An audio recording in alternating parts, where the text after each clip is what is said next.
Assalamualaikum warahmatullahi wabarakatuh. Perkenalkan nama saya Reka Sando Rambani dengan NPM 223510641. Kali ini saya dan rekan saya akan mempresentasikan hasil dari diskusi kami tentang backward chaining. Eh, Langsung saja kepada materinya yaitu yang pertama itu adalah pengertian dari backward chaining ini sendiri. Backward chaining adalah salah satu metode penalaran dalam sistem berbasis aturan atau based system atau kecerdasan buatan yang bekerja dengan pendekatan dari tujuan ke fakta. Teknik ini digunakan untuk memeriksa apakah suatu kesimpulan atau hipotesis dapat dibuktikan benar berdasarkan aturan dan fakta yang ada. Nah, berarti uh, backward chaining ini dari outputnya kita akan menemukan fakta-fakta apa yang bisa membentuk output tersebut. Lalu metode ini sering digunakan dalam sistem pakar atau expert system, logika pemrograman dan penalaran berbasis inferensi. Lalu ada konsep dasar backward chaining.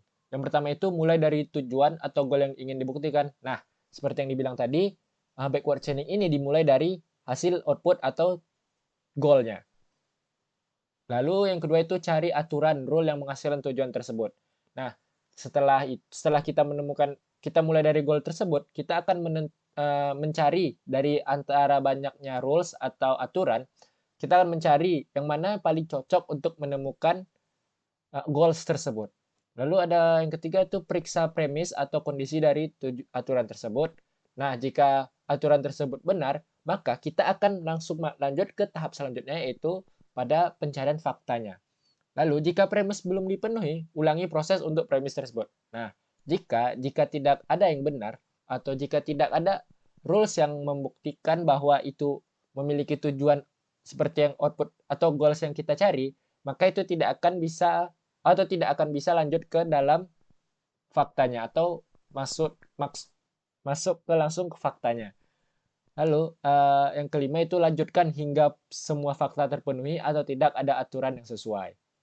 Nah, jadi akhirnya dari goals yang kita cari tadi, melalui rules yang banyak atau berbagai macam aturan, kita akan menemukan fakta awal yang membentuk goals tersebut.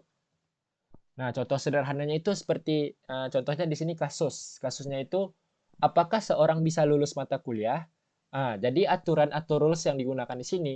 Nah, jika seseorang lulus ujian akhir dan nilai itu tugas di atas 70, maka dia lulus mata kuliah. Itu rules yang pertama.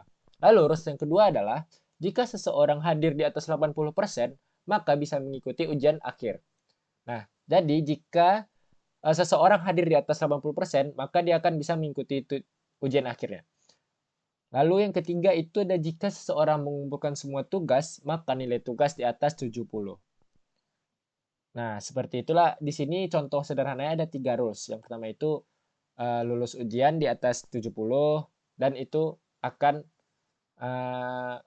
meluluskan dia dalam mata kuliah tersebut. Lalu jika hadirnya di atas 80%, maka dia akan bisa mengikuti akhir yang di mana rules kedua ini akan bisa berpengaruh kepada rules yang pertama.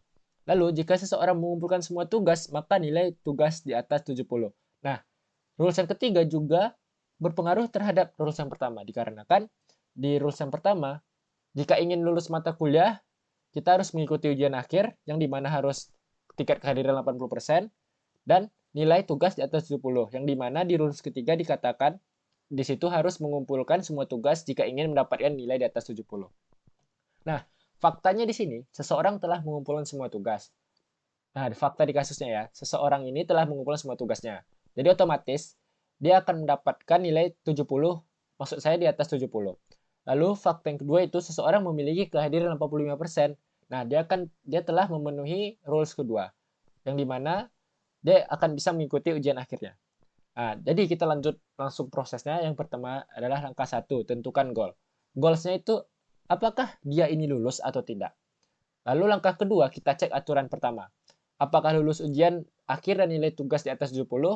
Nah, jika iya, maka lulus mata kuliah tersebut. Lalu masuk ke langkah ketiganya. Cek sub goal 1. Apakah lulus ujian akhir dia? Kita cek aturan 2. Karena di sini dia menanyakan apakah dia lulus ujian akhir. Kita coba cek di aturan kedua apakah hadir di atas 80%. Nah, faktanya dia hadir di tingkat kehadirannya itu 85%. Jadi otomatis itu bisa mengikuti ujian akhir ini. Nah, setelah dipecahkan, langsung lanjut langkah keempat itu cek sub goal yang kedua. Apakah nilai tugas dia di atas 70? Mari kita lihat aturan ketiga tadi.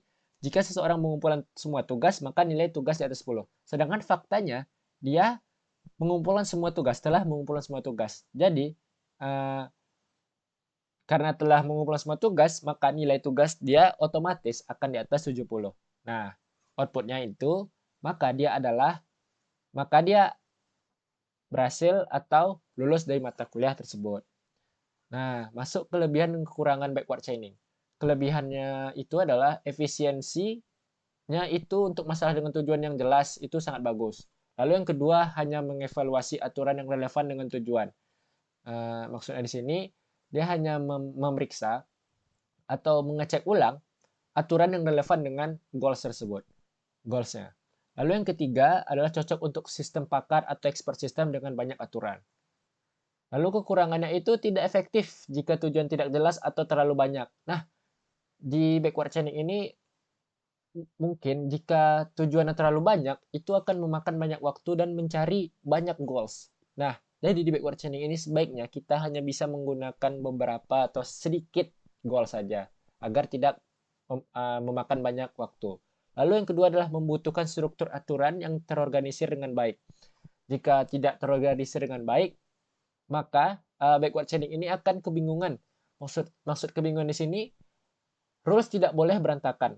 Rules harus sesuai dengan susunannya atau terorganisir dengan baik. Lalu yang ketiga itu adalah proses bisa lambat jika aturan dan fakta sangat kompleks.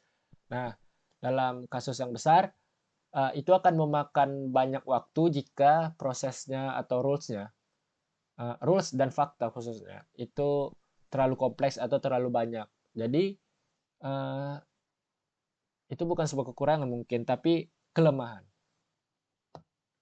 Nah, apa saja penerapan bird watching di dunia ini? Nah, contohnya yang pertama itu, di sini saya akan menyebutkan 3 contoh. Yang pertama itu sistem pakar diagnosa medis, lalu ada sistem rekomendasi produk, yang ketiga adalah pemecahan masalah logika dan matematika. Nah, yang dimana kita bisa menentukan langsung hasil outputnya di sana. Nah, dari hasil output, kita akan menemukan fakta-fakta melalui rules-rules yang telah tersedia. Setelah itu, kita lanjut masuk ke studi kasus yang sederhana. Ini akan dijelaskan oleh rekan saya yang tadi, yaitu Rangga Halim Perdana. Kepada Rangga Halim dipersilahkan. Terima kasih Raka untuk telah menjelaskan materinya. Selanjutnya saya akan menjelaskan tentang studi kasus sederhana yaitu adalah backward chaining. Nah, pada video tadi Raka sudah menjelaskan tentang contoh sederhana apakah seseorang bisa lulus mata kuliah atau tidak. Nah, selanjutnya saya akan menjelaskan sedikit tentang studi kasus yang lain yaitu adalah apakah bisa membeli tiket bioskop dengan fakta memiliki uang 40.000 dan usia 17 tahun. Nah, untuk langkah pertama itu adalah menentukan goals. Apakah seseorang bisa membeli tiket bioskop? Lanjut ke yang kedua, yaitu adalah cek aturan pertama. Apakah memiliki uang lebih dari 50.000 dan usianya lebih dari 18 tahun? Jika iya, langsung bisa membeli tiket bioskop. Jika tidak, lanjut ke langkah berikutnya. Karena tidak memenuhi syarat keduanya, maka lanjut ke langkah ketiga yaitu adalah apakah memiliki uang lebih dari 50.000? Jawabannya tidak, karena uang hanya 40.000. Jika iya bisa membeli tiket bioskop langsung, jika tidak lanjut ke langkah berikutnya. Nah, untuk di langkah berikutnya itu adalah apakah usianya lebih dari 18 tahun? Tidak, karena orangnya usianya cuma 17 tahun. Jika iya bisa membeli tiket bioskop, jika tidak bisa membeli tiket bioskop. Jawabannya adalah tidak, karena tidak memperoleh syarat. Syaratnya itu adalah usianya itu 18 tahun dan usianya orang itu cuma 17 tahun. Oke, mungkin sekian presentasi singkat kami tentang materi backward chaining. Apabila ada salah kata atau kekurangan data dalam menyampaikan informasi, kami mohon maaf. Assalamualaikum warahmatullahi wabarakatuh.